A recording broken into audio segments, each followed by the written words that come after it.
C'est toujours ce problème-là d'identification des veuves. Vous savez, depuis des années, nous avons toujours ce problème-là d'identification des veuves. Et récemment, là, nous avons eu une équipe de l'IG, l'inspectorat général, qui est arrivé ici pour identifier les veuves. Mais malheureusement, c'est chaque fois qu'ils passent ici que nous avons après des retombées comme celle-là. Et vous savez que nous sommes dans une zone opérationnelle. Nous sommes dans une zone opérationnelle, on ne peut pas venir nous distraire, on ne peut pas venir nous affaiblir avec ce genre de problème-là. On ne peut pas être dans une armée, chaque jour on a toujours les mêmes problèmes. J'étais ici, j'avais dénoncé devant le chef de l'État, commandant suprême, la première fois qu'il est arrivé ici. J'avais parlé du problème d'effectifs. J'avais parlé clairement des problèmes d'effectifs. Les gens ont dit tout ce qu'ils voulaient. Mais nous avons eu les conséquences. Je crois que tous ceux-là qui étaient à Goma, tous les commandants qui étaient à Goma, ils connaissent de quoi ça retourne. Des régiments qui n'étaient plus des régiments. Personne, on a donné des rapports et tout, mais rien n'a été fait. Là où il fallait avoir 1200 personnels, on a 300, on a 400.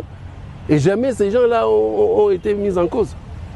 Alors aujourd'hui, ça revient encore la même chose. Alors que nous n'avons pas encore fini ce problème-là de personnel militaire. Bon, voilà, maintenant, aujourd'hui, c'est encore les veuves.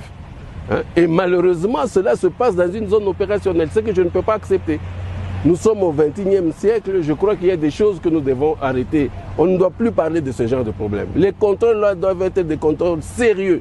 Et le contrôle, si le contrôle est sérieux, on va voir le résultat. Un militaire qui est au front, comme maintenant là, nos militaires sont en train de combattre là, le CRP M23, la milice de Thomas Lubanga, qui est, n'est-ce pas, allié au M23. Nos militaires sont en train de mourir. Mais s'il y a un militaire qui est devant l'ennemi, il apprend que les veuves ne sont pas payées. Pourquoi est-ce que ce militaire-là va se sacrifier? Il va dire le jour où je vais mourir, ça sera la même chose pour mes enfants. Ça touche vraiment au moral militaire. Ça touche au moral de ces combattants, de ces hommes-là qui sont vraiment à la ligne de front. Comment est-ce qu'ils vont combattre s'ils savent que s'ils meurent, à leur mort, on ne va pas s'occuper de veuves, qu'on va traiter leurs veuves comme on est en train de le faire aujourd'hui, qui vise à déstabiliser toutes les opérations. Ça vise à déstabiliser. Moi, j'ai eu l'information depuis le matin que ces femmes allaient se pavaner sans habits dans la ville. Imaginez-vous qu'elles aient fait ça, qu'elles le fassent maintenant. Vous pouvez vous imaginer les conséquences? Alors que moi, en tant que commandant des opérations, je ne suis pas dans cette chaîne. Aujourd'hui, les militaires mangent 15 jours. Les vivres pendant 15 jours. Mais allez au ministère demander combien d'argent on est en train de donner pour les vivres. Aujourd'hui, les fonds, je ne sais pas moi, quadruplés ou je ne sais pas, les militaires doivent manger 3 fois.